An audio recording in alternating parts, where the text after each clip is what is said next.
Бұлай болар деп кім ойлаған?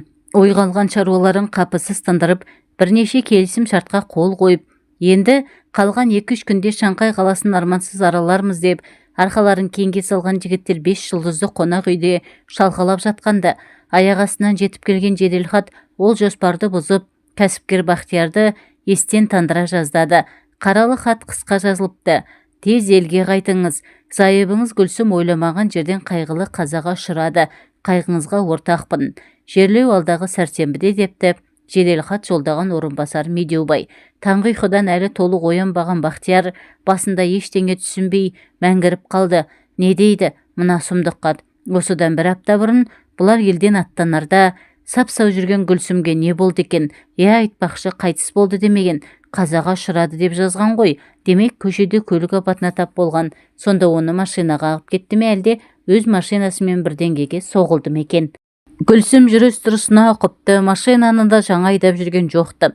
Қалай килікті екен ондай апатқа? Ойлай берсең сұрақ көп. Бірақ соның бәріне жауап іздеп жатуға дәл қазір уақыт жоқ еді. Бүгін қалайда елге қайту керек. Дереу көрші бөлмеде жатқан көмекшісіне телефон соқты. Ерболат, маған тез келіп кетші. Не болып қалды бәке, жайшылық па? Сұмдық келген соң білесің. Көмекшісі әрі Қытай тіліне жетік тілмашы Ерболат та асып-сасып ішке кірді. Аға, не болды? Өңіңіз бұзылып кетіпті ғой.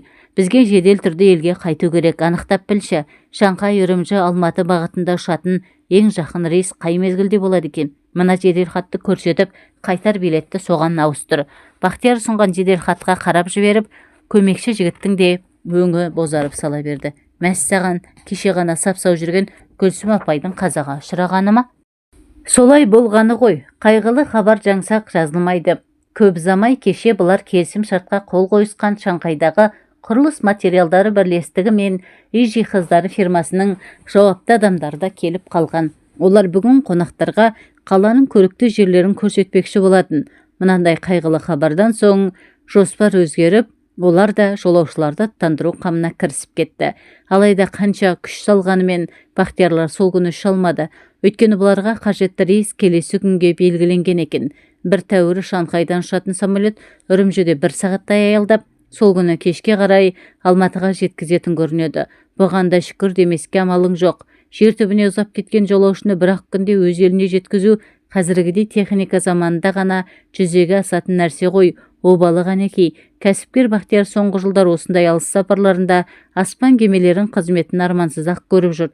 Көптен бері бизнес саласында тұяғын тас қақпай, осылай ұзақ еркелеп келіп, кенет алдыңнан арқан керетін ниеті қара кез болады екен. Жаратушы не бұйырса да, қашанда адамның ниетіне қарап береді дейді ғой. Әлде бұның отбасына басқа қонған бақты көтере алмай, кекірелеп, күпірлікке ұшыраған біреу болды ма, кім білсін.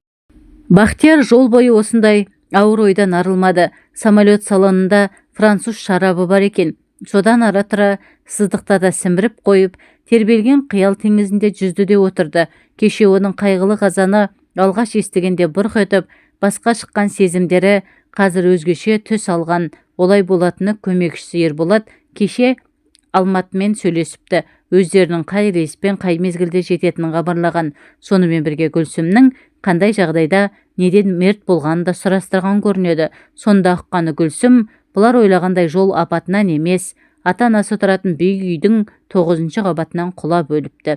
Біреулер қастық қылды, не байқаусызда оқыстан болды дейтін емес, артына хат жазып қалдырған. Осыны естігенде Бақтиярдың сана сезімі асты-үстіне келіп аударылып түсті. Осыған дейін тұла бойы меңдеткен әйеліне деген қимастық, Гүлсімнің қатал тағдырына аяушылық, оның өліміне өзін кінәлі санау секілді сезімдер сап тыйылды да, оның орнын өзекті өртеген өкініш, Гүлсімге деген өкпе нала, ашу ыза басты. Сол сезімдер бірте-бірте ұлғайып, айықпас өштікке, жек көруге айналып кетті ме қалай? Небәрі 35 жасында тірліктен бас тартып, өзіне қол жұмсау, артта қалып бара жатқан күйеуін, ата-анасын, туыстарын ойламау, неткен қатыгездік, не деген өзімшілдік десейші. Қастық пен қысастықтың кек қайтарып, өш алудың ең жоғарғы түрі осындай ақ болар. Ойпыр-ай, осындай қас көлікке барып, өзін өлімге қиятындай Гүлсімнің басына не күн туды екен? Ішкен алдында, ішпеген артында, не ішем не кием демейді. Астында шетелдік машина, басында 3 қабатты сәнді сарай, қорада күзетші, ас үйде қызметші бар. Қазан ошақ маңына барып, тым құрыса жылы суға қолында малмайдау. Бұдан артық не керек әйел адамға? Әлгі семіздікті қойғана көтереді деген рас шығар. Демек Гүлсім де басындағы бағын көтере алмады. Сонан соң оның түбіне жеткен сол баяғы іштарлық, қызғаныш, төңірегіндегі дүние тек менікі болсын дейді. Бір аяқ асты, бір сабақ жіпті де ешкіммен бөліскісі келмейді. Басқа қонған бақты ұстап тұру үшін де біраз адамгершілік, ақыл парасат керек екен ғой.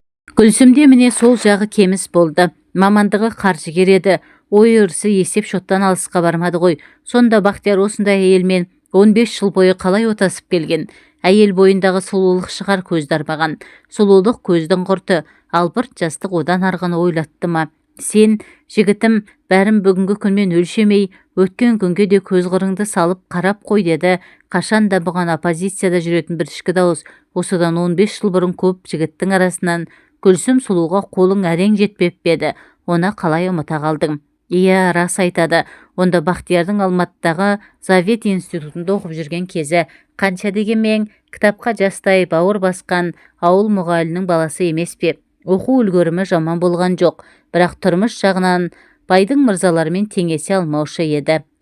Жастық каникулда құрылыс отрядінде жұмыс істеп, киім-кешегін зорға бүтіндейтіндей. Оның тілеуіне табиғат бұған біраз қарымта сыйлар жасаған. Анасы марқұм аса сұлу әйел еді. Сірә сол кісіден ауысқан болар. Бақтиярдың бет жүзік, етері, сұңғақ бой, сұлу келбет, бұйра шаш, осылардың арасында жиын тозда көзге түспей қалған жоқ. Ал Гүлсім қандай еді ол кезде? Аққудың көгілдіріндей тал бойында біріміз жоқ, аппақ ару, көрген көздің жауын алатын. Әлгі романдарда көп жазыла беретін қыпша бел қазы омырау, тана көз сұлудың өзі. Халық шаруашылығы институтының, ол кезде қазіргі университеттің бәрі институт деп аталатын, 3-ші курсында оқиды екен.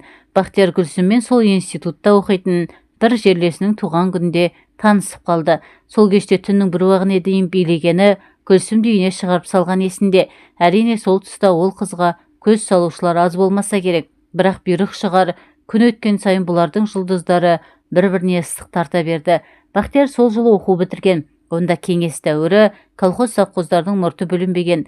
Қазақстан сол баяғысындай 50 миллион қой өсіріп жатқан кез. Мал мамандарының жаны қаны жерге тимейді. Егер Бақтияр ауылға барса, кез келген совхозда бас зоотехник болып тіреп тұра қалатыны сөзсіз. Осы Гүлсімнің бітпеген оқуына қарайлап Алматыдан кеткісі келмеді. Көзден тайса болды, Гүлсімнен айырылатын секілді. Ақыры конкурста жеңіп, аспирантураға оқуға түсті. Онысы бір есептен жаманда болған жоқ. Арада 3 жыл дегенде биология ғылымының кандидаты деген атақты қанжығасына байлап шыға келді. Осы қарсаңда Гүлсімге үйленіп те үлгерді. Қыздың ата-анасы да, ағалары да Алматыны тіреп тұрған лауазымды кісілер екен. Жігіттің шыққан жерін қомсынса да, болашағынан үміт күттірер жас ғалымды кемсіте алған жоқ. Осыдан кейін көп ұзамай өзгерістер дәуірі басталып кетті емес пе? Заман ағымына ешкім қарсы тұра алған жоқ. Ең алдымен кеңестік империя келмеске кетті. Түбі шіріп, тамыры іріп тұрған неме екен, ешкім бір тал оқ атпастан өзінен өзі омырылып құлады. Сол ақ мұң екен, кеңес үкіметінің артынан қалған мол байлық қанталапайға түсті. Айналасы 3-4 жылда колхоз-совхоз тарап, қазақ жеріне симай жататын 4 түлік мал әп-сәтте қолды боп кетті. Мал кеткен соң мал мамандарының да қажеті болмай қалған. Бақтиярлар амал жоқ, кәсіп өзгертуге тура келді. Сөйтсе, еш уақытта жұтқа ұшырамайтын, үкіметтер ауысып жатса да, өз құнын ешқашан жоймайтын малдан басқа да байлық бар екен ғой. Оның аты қаржы, кәсіпкерлік, сауда деп аталады екен. Бір сөзбен бизнес дейтін көрінеді. Бақтияр енді осы бизнеске ат басын тіреді. Биліктегі қаржыгер қайнағаларының көмегімен ақшаның құнды кезінде банктен түп көтере мол қарыз алған. Сол ақшаға бірнеше жерден сауда дүкенін ашты. Құрылыс материалдары дүкені, сантехник, үй жиһаздар дүкені, қарызды дер кезінде қамтығаны қандай жақсы болған. Кейін ақша топыраққа айналып, 100 есе 1000 есе құнсызданған кезде банкке берешегін болымсыз тиын тебен күйінде төлей салды. Мұның бәрін іске асыруда қаржы маманы Гүлсім мен оның ағаларының қосқан үлесі аз емес әрине. Кейде қайын жұртының бақтиярды адам қатарына қосқан біз деп бұлданатын бір себебі осы болатын. Сұлулық көздің құрты болғанда, байлық көңіл құрты. Сол сияқты соңына түсеміз деп жүріп, бұлар арада 10 шақты